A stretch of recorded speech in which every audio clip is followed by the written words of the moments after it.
Okay, children, continuing with the story, Mother's Day, we have reached the last section of the play, Mrs. Pearson and Mrs. Fitzgerald. With the efforts of Mrs. Fitzgerald, perhaps Mrs. Pearson was trying to get her family on the right path.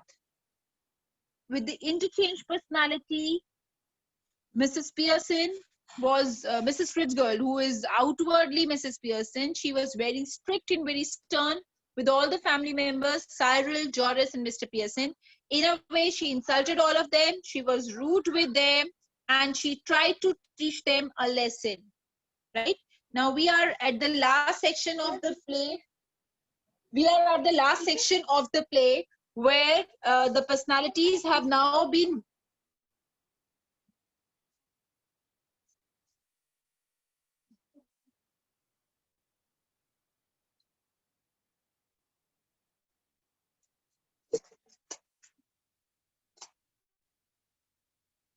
where personalities have now been in, they are now to back to their real personalities, right? Sorry for the disturbance. They're now back to their real personalities, and now let's see what's the outcome. How much these people, Cyril, Joris, or Mr. Pearson, the changed attitude of Mrs. Pearson, how much was it able to bring about a change in all of them? Let's check it out in the last section. So I'm continuing from the point where now they have returned back to their original personalities. Just a moment, please.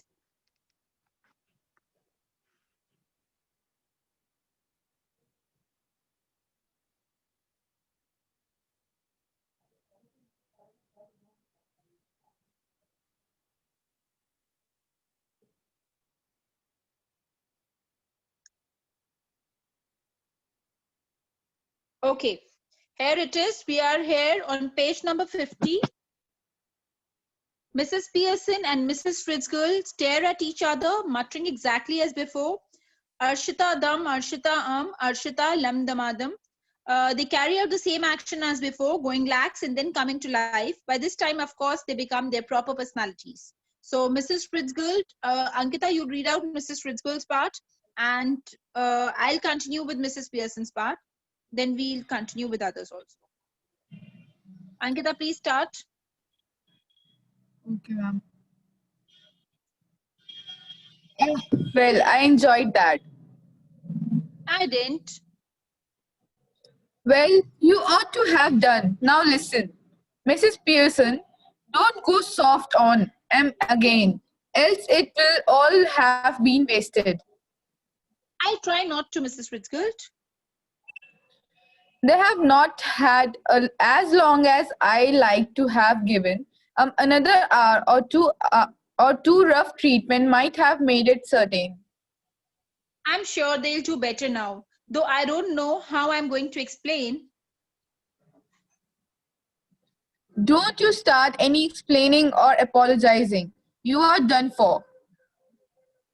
It's all right for you, Mrs. Fitzgerald. After all, they aren't your husband and children. Now you listen to me. You admitted yourself you were spoiling them, and they didn't appreciate you. Any apologies, any explanations, and you will be straight back where you were. I'm warning you, dear. Just give them a look, a tone of voice now and again to suggest you might be tough with them if you wanted to be. It out to work. Anyhow, we can test it. How?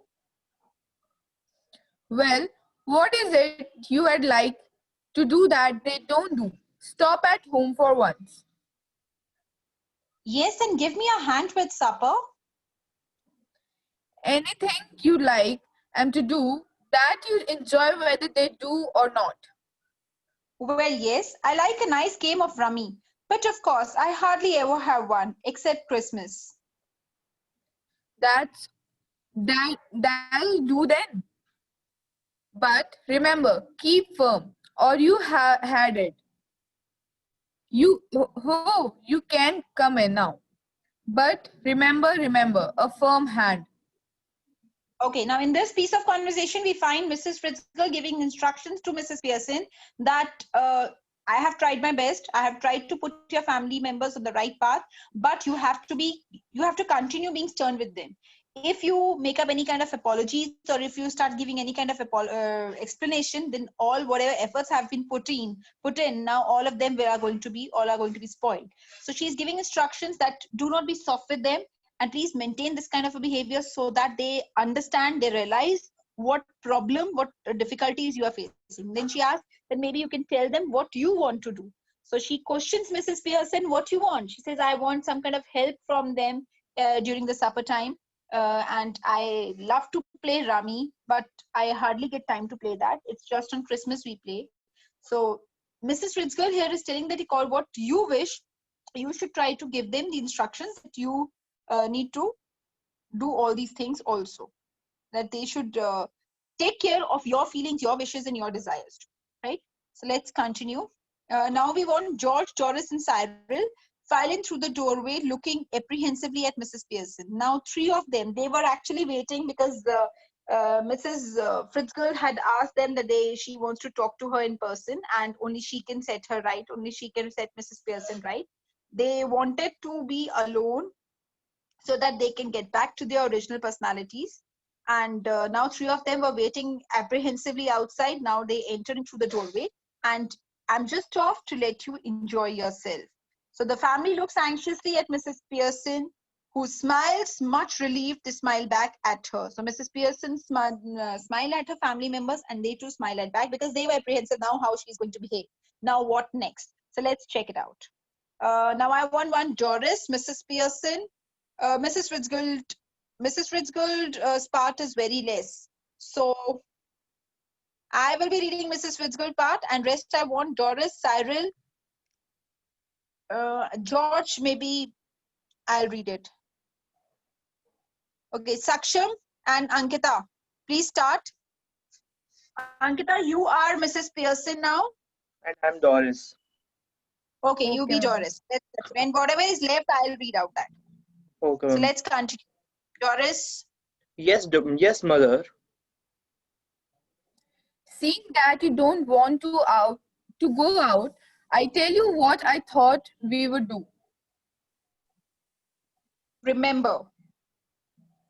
No objections, I hope. George's part I'm reading.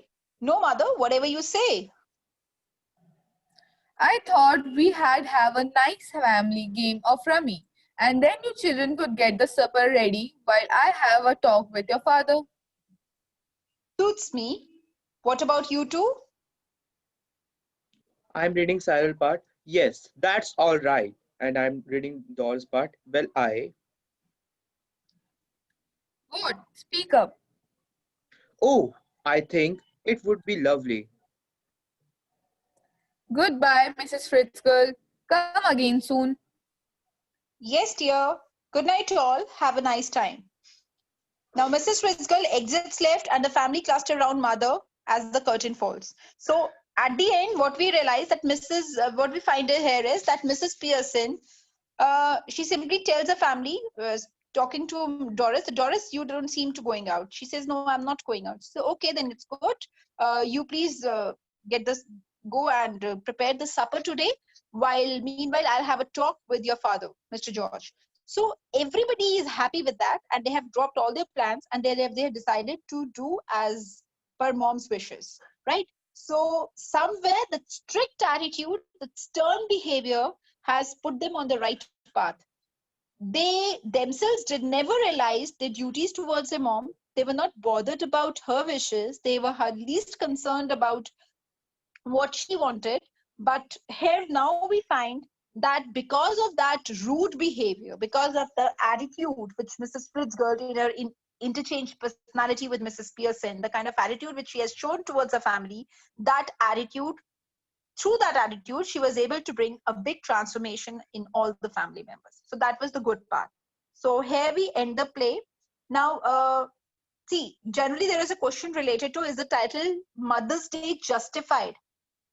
In a way, yes, the title is absolutely apt because we find Pearson family not at all concerned about Mrs. Pearson, right? So, with the help of Mrs. Fitzgerald, with the advices of Mrs. Fitzgerald, and by interchanging of personality, the craft which Mrs. Fitzgerald knew how to interchange personality, with the help of doing all these things, she was able to make these people realize that even she requires, mother also requires her own space. She also has some wishes and desires.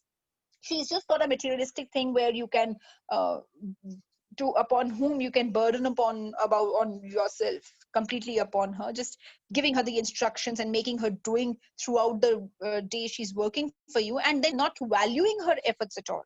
So the day which they realized, that was the Mother's Day. So at the end, Mrs. Pearson was able to achieve her aim, and